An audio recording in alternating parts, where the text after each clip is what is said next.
Assalamualaikum warahmatullahi wabarakatuh. Salam sejahtera untuk kita semua.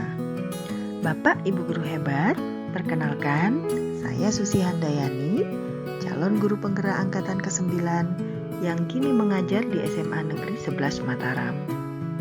Pada kesempatan kali ini, saya akan memaparkan demonstrasi kontekstual tentang pemikiran-pemikiran Ki Hajar Dewantara yang berpihak kepada murid.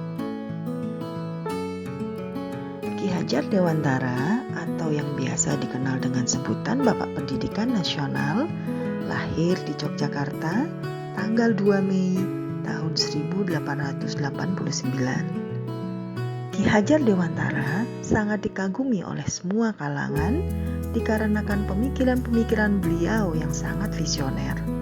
Maka tidaklah mengejutkan jika beliau diangkat menjadi Menteri Pendidikan yang pertama di masa itu.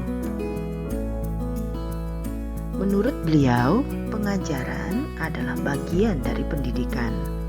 Pengajaran yaitu proses belajar ataupun proses menuntut ilmu, sedangkan pendidikan adalah proses mendidik yang melibatkan nilai-nilai kebudayaan, sosial, dan keagamaan.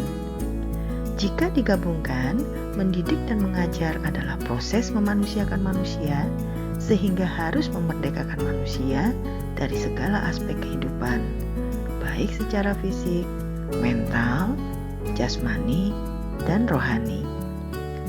Asas kemerdekaan memiliki arti bahwa manusia diberi kebebasan oleh Tuhan Yang Maha Esa untuk mengatur kehidupannya, namun tetap sejalan dengan aturan yang ada di masyarakat.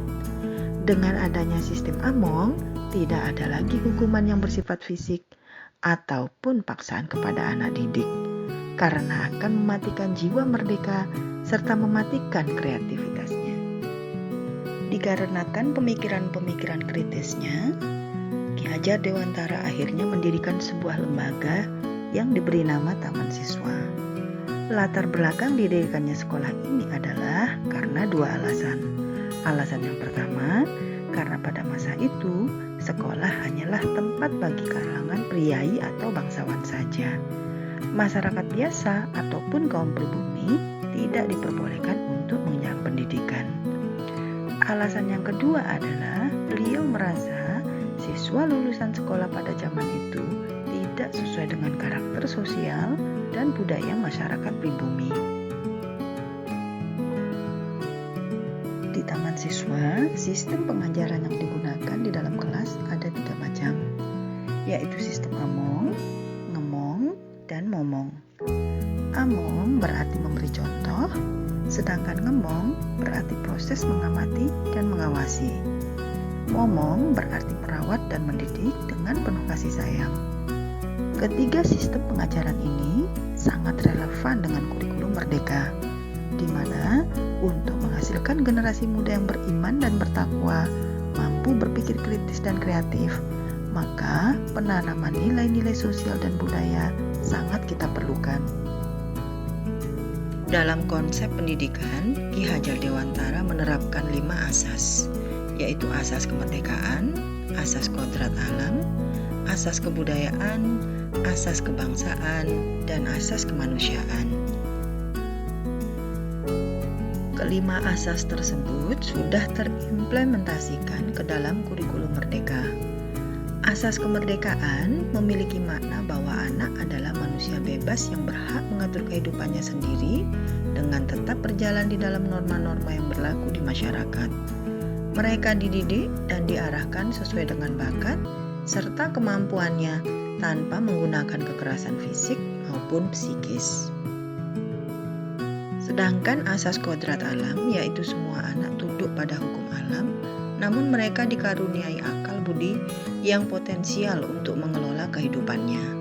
Maka fungsi pendidikan adalah mengembangkan potensi anak yang sudah dibawa sejak lahir. Asas kebudayaan adalah bahwasanya pendidikan anak harus didasarkan pada nilai-nilai budaya, sebab budaya merupakan ciri khas manusia. Kebudayaan tidak memiliki bentuk yang abadi karena terus akan berubah sesuai dengan alam dan zamannya. Sedangkan asas kebangsaan yaitu setiap anak harus memiliki rasa nasionalisme serta rasa patriotisme sebagai wujud kecintaan dan juga kebanggaan terhadap bangsanya sendiri. Lalu asas yang terakhir adalah asas kemanusiaan. Anak hendaknya diajarkan untuk memperlakukan sesama manusia dari bangsa manapun dengan penuh cinta kasih, mampu menjalin hubungan yang harmonis di tengah-tengah keberagaman budaya, agama, dan warna kulit. Selanjutnya, pemikiran Ki Hajar Dewantara tentang kepemimpinan bagi seorang tenaga pendidik atau guru yang bisa kita terapkan di semua zaman ada 3, yaitu yang pertama, ing ngarsa sing tulodo, yaitu memberikan contoh ataupun keteladanan. Yang kedua adalah ing madya mangun karso, yang artinya membangun ide dan gagasan. Dan yang terakhir adalah tuturi handayani, yaitu memberikan dukungan ataupun motivasi. Untuk membentuk karakter para pemimpin di masa yang akan datang, pemikiran-pemikiran beliau sangatlah sesuai, sehingga bisa menciptakan para pemimpin-pemimpin yang tidak saja memiliki budi pekerti yang luhur, namun cerdas secara lahir dan batin. Semoga pemaparan tentang pemikiran Ki Hajar Dewantara tadi bisa bermanfaat bagi kita semua. Sampai jumpa di kesempatan berikutnya. Salam.